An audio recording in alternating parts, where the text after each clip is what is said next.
ଯେତେବେଳେ ଚାହିଁବେ ସେ ନାରୀ ତୁମକୁ ଦେବ। ମିଳନ ପାଇଁ ରାତି ଦିନ ଡାକିବ। ଚାଉଳ ଆଉ ସିନ୍ଦୁର ଏହି ଜାଗାରେ ପକେଇ ଦିଅ। ତାପରେ ଦେଖିବେ ଚମତ୍କାର। ଯେଉଁ ଝିଅ ପଟୁ ନଥିଲା ସିଏ ଆପେ ଆପେ ପଟିଯିବ। ଯେଉଁ ବିବାହିତା ନାରୀ ଆପଣଙ୍କୁ ଅଣଦେଖା କରୁଥିଲା ସିଏ ଆପଣଙ୍କର ବଶରେ ହୋଇଯିବ। ଯାହା ଚାହିଁବେ ତାହା କରିବ। କେବଳ ଆପଣଙ୍କୁ ଅଳ୍ପ ଟିକେ ଅରୁଆ ଚାଉଳ ଆଉ ଲାଲ ସିନ୍ଦୁରର ଆବଶ୍ୟକ, ଯାହାଦ୍ୱାରା ଆପଣ ନିଜ ପସନ୍ଦର ଝିଅକୁ ପଟେଇ ପାରିବେ। ପଡ଼ିଶା ଘର ସୁନ୍ଦରୀ ଭାଉଜଠାରୁ ନିଜର ମନ ମୁତାବକ କାମ ହାସଲ କରିପାରିବେ। ଆଜ୍ଞା ହଁ, ଯଦି ଆପଣ କେଉଁ ଝିଅ ବା ବିବାହିତା ନାରୀକୁ ମନେ ମନେ ଭଲ ପାଉଛନ୍ତି କିନ୍ତୁ ଯେତେ ଚେଷ୍ଟା କଲେ ମଧ୍ୟ ତାକୁ ପଟେଇ ପାରୁନାହାନ୍ତି, ତାକୁ ନିଜର ମନ କଥା କହିବାକୁ ଡରୁଛନ୍ତି, ଆଉ ଆପଣ ଚାହୁଁଛନ୍ତି କି ସେ ଝିଅ ନିଜେ ଆସି ଆପଣଙ୍କୁ ଭଲ ପାଉଛି ବୋଲି କହୁ, ତେବେ ଆଜିର ଏହି ଭିଡ଼ିଓଟି ଆପଣଙ୍କର କାମରେ ଆସିବ। କାହିଁକି ନା ଆଜିର ଏହି ଭିଡ଼ିଓଟିରେ ମୁଁ ଆପଣଙ୍କୁ ଶିଖେଇବି ନାରୀ ମୋହିନୀ ବଶୀକରଣ ବିଦ୍ୟା, ଯାହାର ପ୍ରୟୋଗରେ ଆପଣ ନିଜ ପସନ୍ଦର କେଉଁ ବି ଝିଅ ବା ବିବାହିତା ନାରୀକୁ ମୁହୂର୍ତ୍ତକ ଭିତରେ ନିଜ ବଶରେ କରିପାରିବେ। ଚାଉଳ ଆଉ ସିନ୍ଦୁରର ଏହି ବଶୀକରଣ ପ୍ରଚଣ୍ଡ ମହାଶକ୍ତିଶାଳୀ ବଶୀକରଣ। ଏହାର ପ୍ରୟୋଗ କେବେ ବି ଖାଲି ଯାଏନି, ତେଣୁ ଏହାକୁ ଆପଣ ଭାବିଚିନ୍ତି ପ୍ରୟୋଗ କରିବେ। ଯଦି ଆପଣ ସେ ଝିଅ ବା ବିବାହିତା ନାରୀକୁ ସତ ପ୍ରେମ କରୁଛନ୍ତି, ତାକୁ ବିବାହ କରିବାକୁ ଚାହୁଁଛନ୍ତି, ତେବେ ଆପଣ ଏହି ବଶୀକରଣ ପ୍ରୟୋଗ କରିବେ। ମନରେ କୌଣସି ଖରାପ ଉଦ୍ଦେଶ୍ୟ କିମ୍ବା କୌଣସି ଖରାପ କାମ ପାଇଁ ଆପଣ ଏହି ବଶୀକରଣକୁ ପ୍ରୟୋଗ କରିବେନି।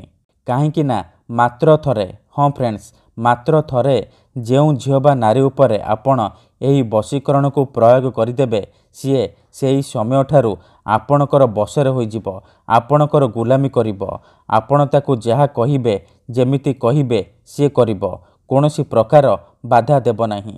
ନମସ୍କାର ଫ୍ରେଣ୍ଡସ୍, ଓଡ଼ିଆ ଫଣ୍ଡା ଚ୍ୟାନେଲକୁ ଆପଣମାନଙ୍କୁ ସ୍ୱାଗତ।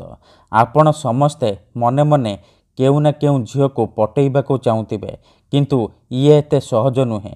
ଏଥିପାଇଁ ଆମର ତନ୍ତ୍ରଶାସ୍ତ୍ରରୁ ମୁଁ ଆଜି ଆପଣଙ୍କ ପାଇଁ ଏମିତି ଏକ ସହଜ ଘରୋଇ ବଶୀକରଣ ନେଇ ଆସିଛି, ଯାହାକୁ ଆପଣ କରିଦେଲେ ନିଜ ପସନ୍ଦର ଝିଅ ବା ବିବାହିତା ନାରୀକୁ ମୁହୂର୍ତ୍ତକ ଭିତରେ ପଟେଇ ପାରିବେ। ଏହି ବଶୀକରଣ କରିବା ପାଇଁ ଆପଣଙ୍କୁ ବେଶୀ କିଛି କଷ୍ଟ କାମ କରିବାକୁ ପଡ଼ିବନି କିମ୍ବା କିଛି ବି ପଇସା ଖର୍ଚ୍ଚ କରିବାକୁ ପଡ଼ିବନି। କେବଳ ଆପଣଙ୍କୁ ଅଳ୍ପ ଟିକେ ଅରୁଆ ଚାଉଳ ଆଉ ଲାଲ ସିନ୍ଦୁରର ଆବଶ୍ୟକ। ଏହି ଦୁଇଟି ଜିନିଷ ସାହାଯ୍ୟରେ ଆପଣ ଝିଅ ପଟେଇ ପାରିବେ। ପଡ଼ିଶା ଘର ସୁନ୍ଦରୀ ଭାଉଜଠାରୁ ନିଜର ମନ ମୁତାବକ କାମ ହାସଲ କରିପାରିବେ।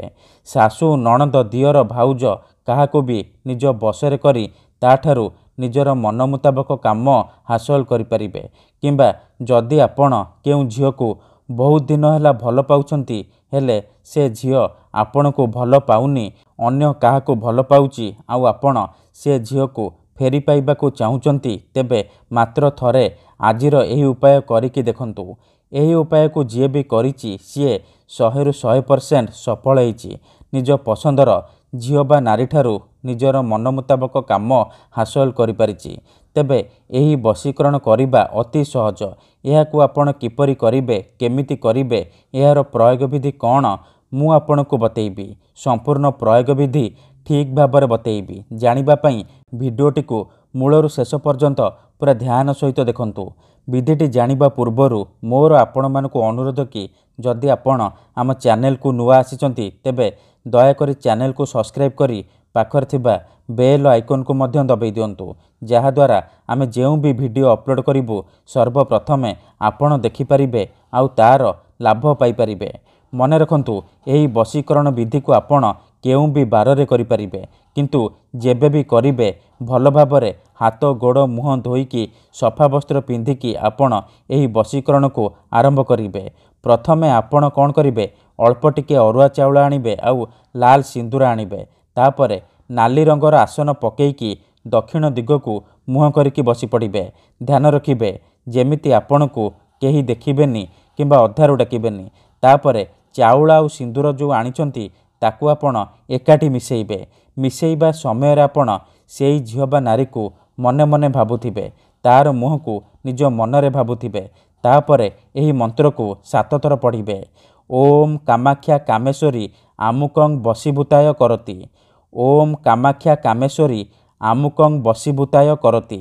ଆମୁକଂ ଜାଗାରେ ଆପଣ ସେଇ ଝିଅ ବା ସ୍ତ୍ରୀର ନାମ ଉଚ୍ଚାରଣ କରିବେ ଯାହାକୁ ଆପଣ ନିଜ ବଶରେ କରିବାକୁ ଚାହୁଁଛନ୍ତି। ମନ୍ତ୍ରକୁ ଆପଣ 7 ଥର ପଢ଼ିବେ। 7 ଥର ମନ୍ତ୍ର ପଢ଼ି ସାରିବା ପରେ ଆପଣ କ'ଣ କରିବେ, ଯେଉଁ ଚାଉଳ ଆଉ ସିନ୍ଦୁର ମିଶାଇଛନ୍ତି ସେଥିରେ 3 ଥର ଫୁଙ୍କିଦେବେ। ଏତିକି କରିସାରିବା ପରେ ସେ ଚାଉଳ ଆଉ ସିନ୍ଦୁର ଯେଉଁ ମିଶାଇଛନ୍ତି ସେଥିରୁ ଅଳ୍ପ ଟିକେ ନେଇକି ସେଇ ଝିଅ ବା ସ୍ତ୍ରୀର ଘର ସାମ୍ନାରେ ପକାଇଦେବେ। ତାପରେ ଦେଖିବେ କିପରି ସେଇ ସମୟଠାରୁ ସିଏ ଆପଣଙ୍କ ଆଡ଼କୁ ଆକର୍ଷିତ ହେବାକୁ ଲାଗିବ। ଧନ୍ୟବାଦ।